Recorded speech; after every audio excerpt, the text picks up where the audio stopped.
Frank Field. Mr Deputy Speaker, I want to make, if I may, 3 points. First of all, universal credit is not being introduced in isolation to welfare reforms, so-called, that have occurred under a Labour government, a coalition government and this government. And the cumulative impact of those reforms has resulted for many of my constituents in destitution. We've made decisions in this House to favour pensioner households against working with ordinary families. I've done surgeries for 38 years. On my last surgery, Friday, for the first time ever, a gentleman rose after we'd spoken. I tried to persuade him not to commit suicide. Such was the desperateness that he saw the future for himself. And I realised the hand that shook my hand was wet. He'd been crying. And the hand that shook my hand was the hand that wiped away those tears. On Friday, Feeding Birkenhead, which is the most brilliant but ought to be unnecessary organisation, reported a family coming in of husband, wife and young child. The child was crying with hunger. The family was fed. The father said it had been a lucky week for him because neighbours had taken pity and invited him to a funeral so that they could finish off the food after the other funeral guests had been fed. When the little boy was shown the shelf where toys were, but also on that shelf were lunch packs, he chose the lunch pack. This is the background of growing destitution that I see in my constituency and against which we have to judge universal credit and the debate that we are having today. Many of the staff don't share the Secretary of State's confident view about this benefit. Feeding Birkenhead is putting a considerable amount of food through schools, which will get that food home. Saturday, we are filling thousands upon thousands of Christmas hampers. Amongst the volunteers filling those hampers are 146 DWP staff. They know where this benefit is going, and they are unhappy.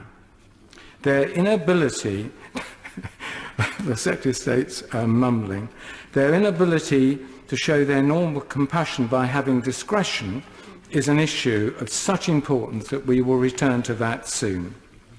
Against that background, we come to these papers. He and I have noticed that this motion is different from the one on the Brexit Committee.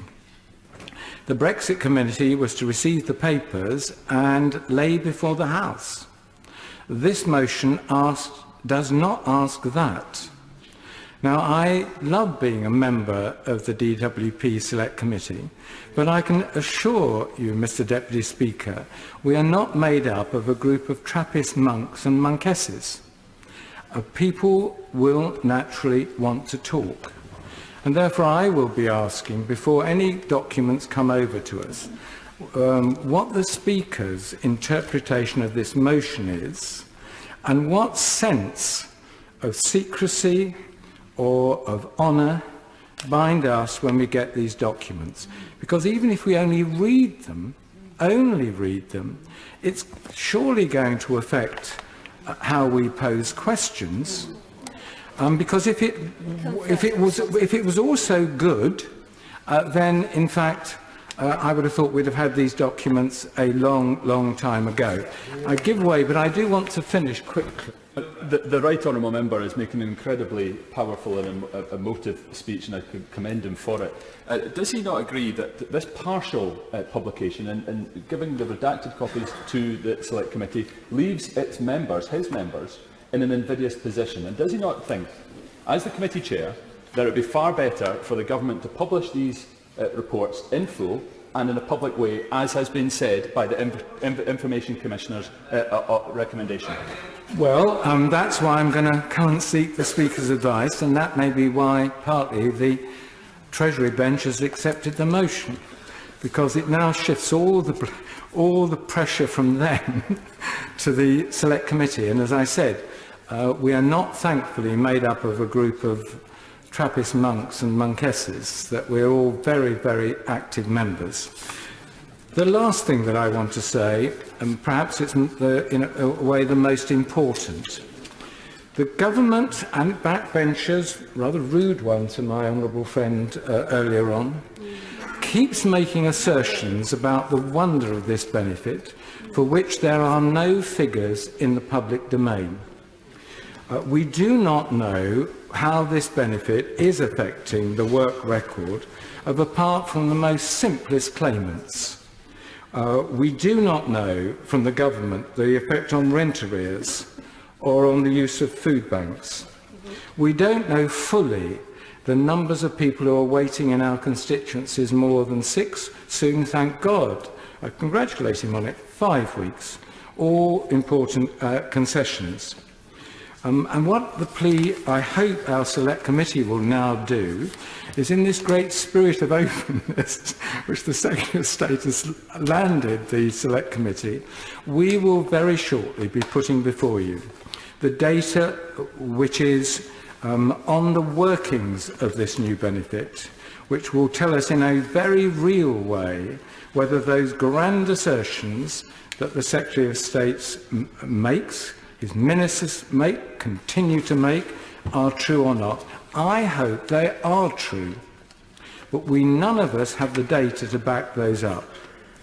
But I do want, before we don't vote on this motion tonight, Mr. Deputy Speaker, to recall this benefit is being rolled out for families of working age who have suffered the benefit cuts of a multiple and cumulative kind.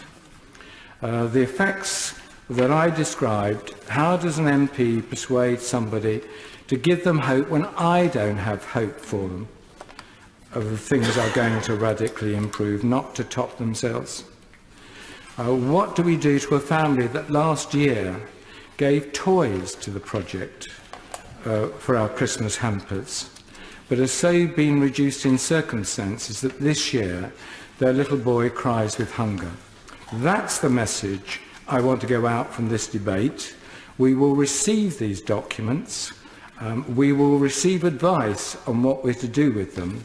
But I hope the Secretary of State doesn't believe that releasing these documents, some of them of some historic value, will in any way make up now for the committee's insistence on a proper publication of data which allows us to hold the government to account for the hunger in our constituencies. Andy Allen.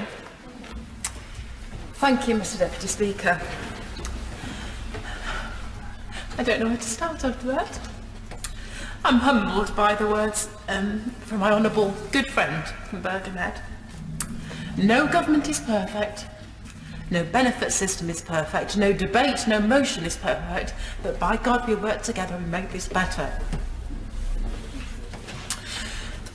The Select Committees are cross-party and they play a very important role in scrutiny. Our work and bench and Select Committee is no different. And I'm sure our focus on universal credit, not very good at this job, am I, Mr. Speaker? I'm just amazed. For the first time, I've been able to report those events publicly without weeping. I am so affected by them. I'm as affected as she is.